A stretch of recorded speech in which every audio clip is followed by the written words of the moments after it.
دغه دنیا ته زموږ او ستاسې د راتګ اصلي هدف څه شی دی؟ زموږ اصلي هدف دنیا ته د راتګ عبادت دی. وما خلقت الجن والانس الا ليعبدون.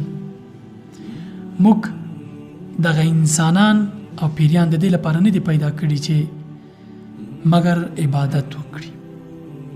نو موږ خو په عبادت پرېښی په ځای عادت کوو.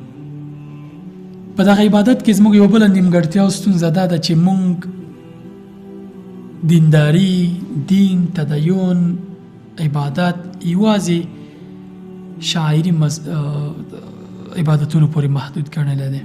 ګڼ خلک داسې فکر کوي چې دینداري یوازې د جومات په لومړي صف کې په درېدو ده، دینداري یوازې لمونځ کول دي، دینداري یوازې حج کول دي، دینداري یوازې زکات او صدقه او روژه او دا خو شاعر دي، دا خو اساسات دي د دین، دا خو یقیني خبره ده.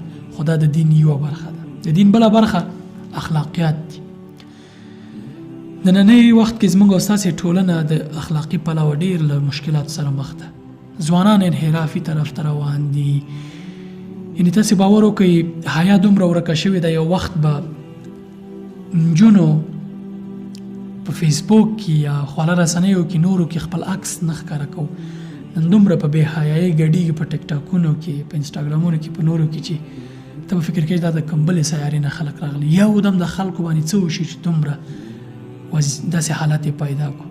دا ځکه چې زموږ په ټولنو کې د ځوانانو، د نجونو او د ځانګړي ډول د ځوانانو په اخلاقو باندې کار نه دی شوی. یعنې شاعري عبادتونه او اخلاق سره لازم و ملزوم دي. کله چې ته ښه دیندار ښه لمونځ کوونکی او اخلاق دی خراب، اخلاق دی بد، خیانت کې، غیبت کې، دروغ، تهمت کې، کنځا کې، چټیاټ وایي، ستا دینداري نامکمله ده.